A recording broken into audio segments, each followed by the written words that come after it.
Стајковци се рехабилитираат дел по дел. Кал и отпад во тони се изнесува со камионите од селото. Само механизација минувани со улиците во најзагрозените маала. Багери, кипери, цистерни од државни, приватни и странски институции помагаат во расчистување на теренот.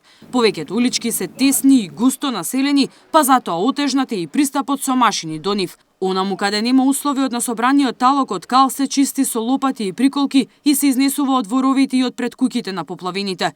Војската, работниците од јавните и приватните претпријатија добија засилување од организации и служби од цела Македонија, но и пошироко. Од ден на ден ситуацијата во Стајковци се подобрува. Веќе се забележува и асфалтот кој што беше поплавен во саботата вечерта.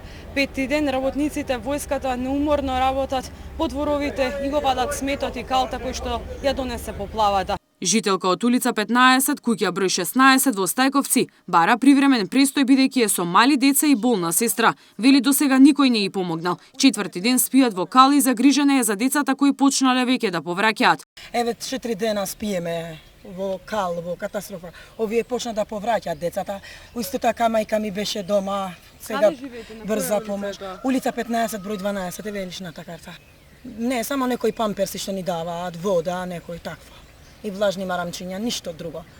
Никој не ти помага, на никој не мој гајле денеска, да не те снајде лошото. Онаму каде е веќе расчистено се дезинфицира, а екипите на Ивана Речиси секаде направиле увид и приклучиле електрична енергија во оние домаќинства каде има услови. Жителите се уште во шок од водената катастрофа. Некои прават насипи околу дворовите, плашејќи се да не ги зафати нова поплава по најавата за дождови. Дел задоволни од сработеното, дел нервозни што камионите се уште не го натовариле отпадот од нивните дворови, иако свесни дека се работи етапно почнувајќи од најкритичните улички.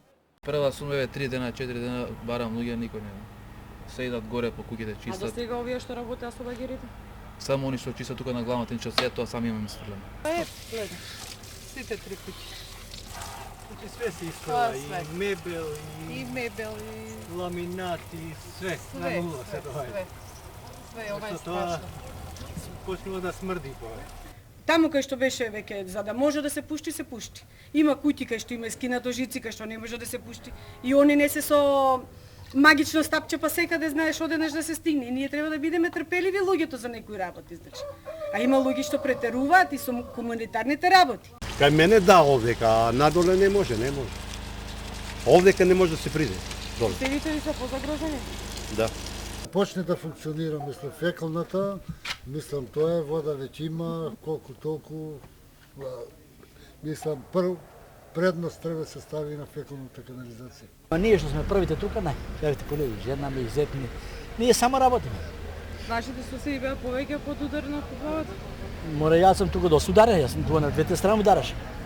Ама добро, живи и здрави. Голем број самостојно организирани граѓани преку Facebook дојдоа на помош во Стајковци. Носат храна, облека, лекови, но и помагаат во расчистување на калта од куќите. Пакетите помош ги носат на раце и пеш од обиколницата се до погодените семејства. Најпотребно влажни марамици, средства за хигиена. Сега еве се соочивме со прашок немавме воопшто, само 3 кила, тој не можеш да го исечеш да го поделиш. Па нешто пишавме на Facebook, ајде ќе се и чорапи. Многу интересно, вчера исто ми пиша, само ми требаат чорапи, ќе ти дадам пари. Си кажеш какви пари за чорапи. Па сами нешто преку Facebook ни помогна и така.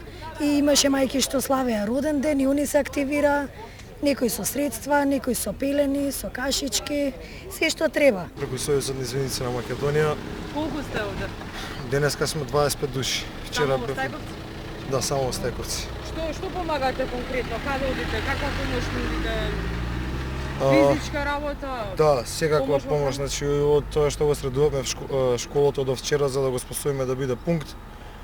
Помагаме во домаќинства да се isфрли вода, да се ископа.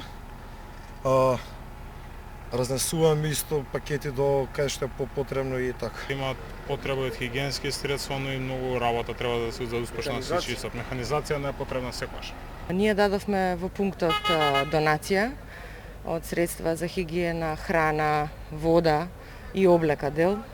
Меѓутоа денес одиме што можеме да помогнеме и физички. Меѓу нив забележавме и малолетни деца, жители на околните населби. Во координација со кризниот штаб носат се што е потребно кај соседите, чии куќи се целосно уништени.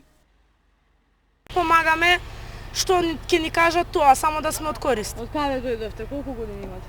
Ние имаме 15 години. По 16 години, од тука сме од селото. Се организиравте за да им помогнете на соседите? Па, не сме многу организирани, сите одиме таму и што ќе ни најдат тоа. Во училиштето сме, таму сме цел ден. А сега каде одите? Сега одиме со медицинскиот тим да делиме лекарства. Проценителите се поделени во повеќе групи, но граѓаните бараат што поскоро да се направи увид, бидејќи предолго чекаат со покиснатата покукнина и се што е уништено и сфрлено во дворовите.